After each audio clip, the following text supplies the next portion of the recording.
যে বিএনপি সরকার 5 মাস হয় ক্ষমতায় এসেছে, এর মধ্যেই তাদের 1 সাল থেকে 6 সালের যে চিত্র, সেই চিত্র কিন্তু ফুটে উঠেছে। আজকে শিক্ষামন্ত্রী তিনিও 1 থেকে 6 সাল কিভাবে শিক্ষা খাতে দুর্নীতি করেছে, স্বজনপ্রীতি করেছে, আর মেধার বাছ বিচার না করে ছাত্রদল নেতাদের কিভাবে চাকরিতে জয়েন করিয়েছে, সেটি কিন্তু সেই ইতিহাস আমাদের জানা আছে।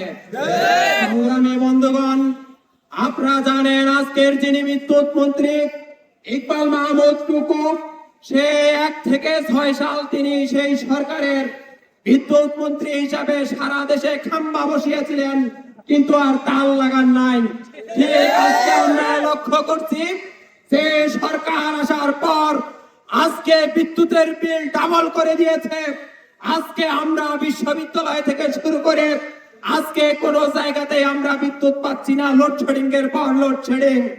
সম্মানিত উপস্থিতি, আজকে যিনি স্বরাষ্ট্রমন্ত্রীর দায়িত্ব পালন করছেন জনাব সালাউদ্দিন সাহেব, আজকে বাংলাদেশে কোন ল অ্যান্ড অর্ডার নেই, আজকে বাংলাদেশে কোন আইনের শাসন নেই, আজকে বাংলাদেশে সর্বত্র যে খুন খারাপি অস্থিরতা তৈরি হয়েছে, আজকে জনমনে যখন এগুলোর বিষয় নিয়ে যখন প্রতিবাদ করতে শুরু করেছে, তার মধ্য দিয়ে আজকে আবার আমরা অত্যন্ত দুঃখ ভরে লক্ষ্য করলাম যে আজকে ওই হাসানুল হক মিলন আজকে শিক্ষা মন্ত্রণালয়ের সিদ্ধান্ত জানিয়েছে যে এই এনটিআরসির মধ্য দিয়ে আর শিক্ষকদের নিয়োগ করা হবে না, করা হবে সেই স্কুল কলেজের গভর্নিং কমিটির দ্বারা।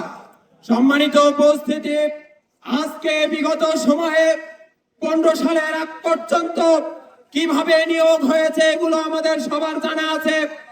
একটি হাই স্কুল কিংবা কলেজের চাকরির জন্য গভর্নিং বডিকে 10 লক্ষ, 15 লক্ষ, 18 লক্ষ টাকা ঘুষ দিয়ে কিন্তু চাকরি নেওয়া হতো।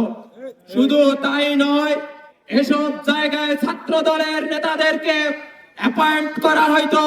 শুধু তাই নয়, আমরা দুঃখজনক ভাবে দেখেছি যে ওই গভর্নিং কমিটির প্রেসিডেন্ট সেক্রেটারি নিজ মেয়েকে বিয়ে দেওয়ার চুক্তিতে হবু জামাইকে চাকরিতে ঢুকিয়েছে। আজকে সেই রকম দুর্নীতি, স্বজনপ্রীতির আবারও নতুন করে অধ্যায় চালু করার যে পায়তারা শিক্ষামন্ত্রী এহসানুল হক মিলন করতেছেন, আমরা স্পষ্ট ভাবে বলতে চাই এটি 1 থেকে 6 নয়। পরবর্তী বাংলাদেশে মেধাকে অবমূল্যায়ন করে দুর্নীতির, স্বজনপ্রীতির কোন স্থান দেওয়া হবে না। সংগ্রামে উপস্থিতি, আজকে রাজশাহী বিশ্ববিদ্যালয় থেকে স্পষ্ট ভাবে ঘোষণা দিতে চাই, তারেক রহমান এই সিদ্ধান্ত থেকে সরকারকে সরে আসতে হবে।